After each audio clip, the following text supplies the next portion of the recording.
Hello students, let's see the question. The question is, if Mendel had studied the 7 traits using a plant with 12 chromosomes instead of 14, in what way his interpretations would have been different? ठीक है. Question हमारे पास statements क्या है. He would have discovered the crossing over. He would have discovered blending or incomplete dominance. He could not have proposed that genes are carried on chromosomes. और he would not have discovered the law of independent assortment. ठीक है. अब देखो बेटा, सबसे पहले तो Mendel कौन थे. ठीक है. मेंडल को हम बोलते हैं father of genetics. Father of genetics. ठीक है. इन्होंने क्या किया था बेटा, हाइब्रिडाइजेशन एक्सपेरिमेंट किया था. ठीक है.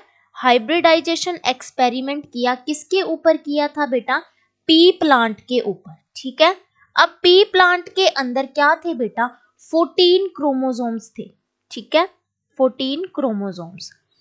अब बेटा देखो, अब ये जो 7 ट्रेट्स थी ना, ये 14 क्रोमोसोम्स के ऊपर प्रेजेंट थी. मतलब ये 7 जीन्स, ये जीन्स क्या थे, 14 क्रोमोसोम्स के ऊपर प्रेजेंट थे.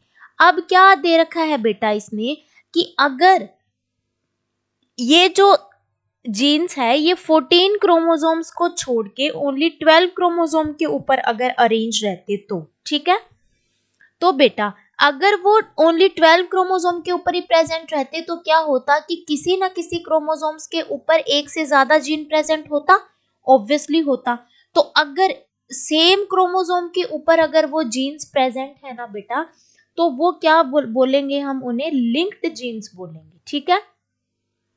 और अगर लिंक्ड जीन हो जाए तो वहां पे लिंकेज हो जाएगा. लिंकेज का क्या मतलब है कि वो दोनों जीन एक दूसरे के ऊपर डिपेंड करेंगे और वो नेक्स्ट जनरेशन के अंदर इनहेरिट होंगे एक साथ. ठीक है. ये बात बोला गया लिंकेज के फिनोमेनन के थ्रू. ठीक है. अब यहाँ पर जो थे मेंडल थे, इन्होंने 3 लॉज दिए थे. एक दिया था लॉ ऑफ डोमिनेंस, दूसरा दिया था लॉ ऑफ इंडिपेंडेंट असॉर्टमेंट और तीसरा दिया था लॉ ऑफ सेग्रीगेशन. अब ये लॉ ऑफ इंडिपेंडेंट असॉर्टमेंट क्या बोलता है बेटा कि इसके मतलब अकॉर्डिंग क्या होगा कि जो जीन्स है, जीन्स उस टाइम मेंडल के टाइम पे ना जीन्स नहीं बोलते थे. मेंडल ने जीन्स को क्या बोला था बेटा, फैक्टर्स बोला था. कि ये जो फैक्टर्स है ना, ये डिफरेंट डिफरेंट क्रोमोसोम से क्या करेंगे, आएंगे, इंडिपेंडेंटली आएंगे वो, और वो खुद को शो करेंगे कहाँ पर, ऑफ स्प्रिंग के अंदर चले जाएंगे. ठीक है. बट वो कब होगा बेटा, ये तभी होगा जब वो डिफरेंट डिफरेंट क्रोमोसोम्स के ऊपर प्रेजेंट होंगे. ठीक है.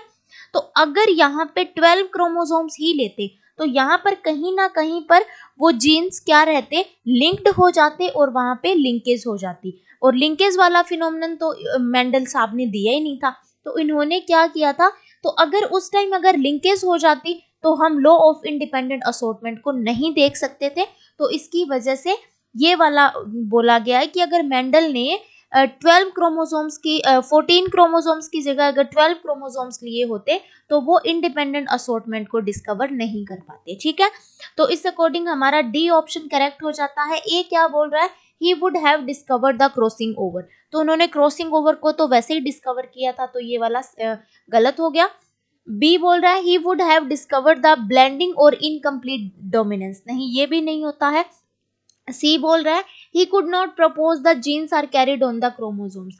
तो जीन्स तो क्रोमोसोम्स के ऊपर ही रहते हैं, तो ये वाला भी यहाँ पे गलत हो जाता है. वो इस time law of independent assortment को डिस्कवर नहीं कर सकते थे. तो इस वजह से हमारा ऑप्शन डी हो जाता है करेक्ट ऑप्शन. थैंक यू बच्चों and all the very best.